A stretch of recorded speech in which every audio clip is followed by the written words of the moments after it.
You see this beautiful mural, which I have to thank Dr. Galvez and her staff for. This epitomizes East Harlem, where we're at, or El Barrio, as a lot of us know it as. And of course, we have Lady Liberty in tribute to those in Paris. So having said that, good morning, buenos dias, bonjour, buongiorno. Perhaps today you can say hello or thank you, or even teach someone how to say asthma in all of the respective languages that we have reflected here. I am Dr. Tanya Pagan Raggio-Ashley, a senior medical officer at Department of Health and Human Services, HRSA, Office of Regional Operations, Region 2. My remarks will be brief, and I will not be speaking to you about HRSA.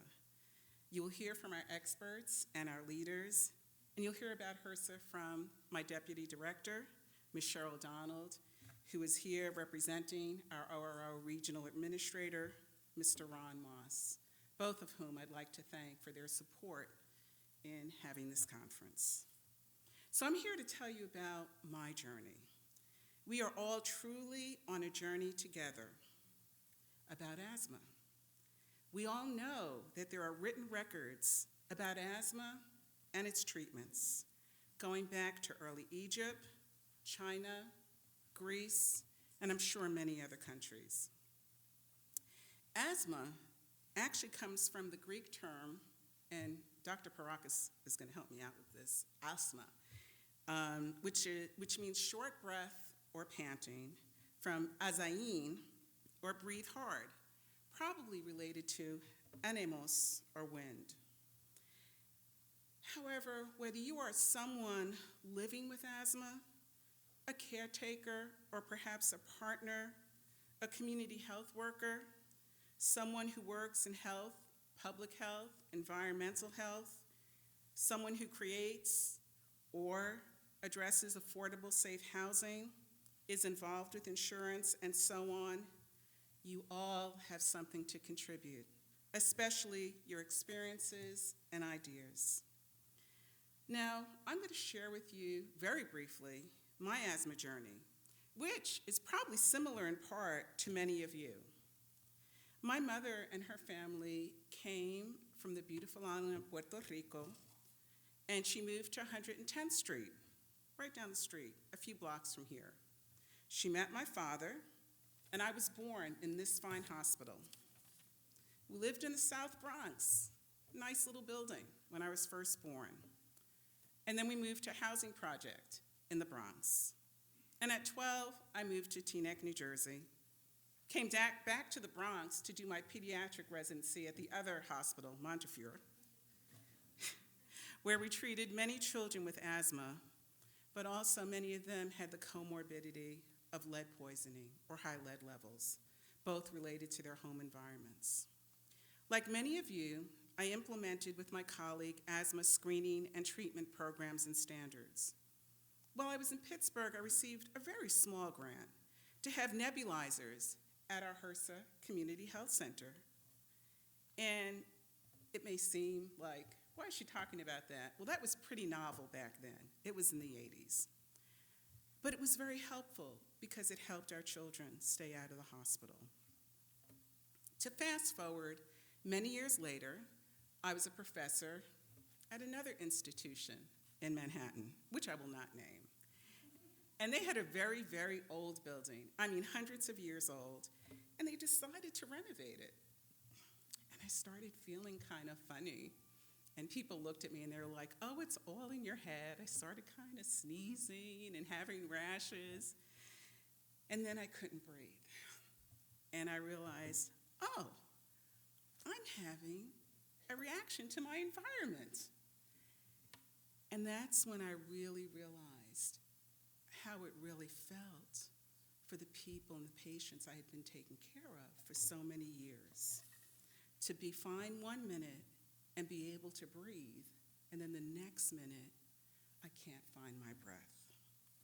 So, in closing, it reminded me, though we have come so very far in terms of asthma and prevention and treatment, We also have far to go in terms of ameliorating or at least decreasing environmental exacerbations in the places where we live, work, and play.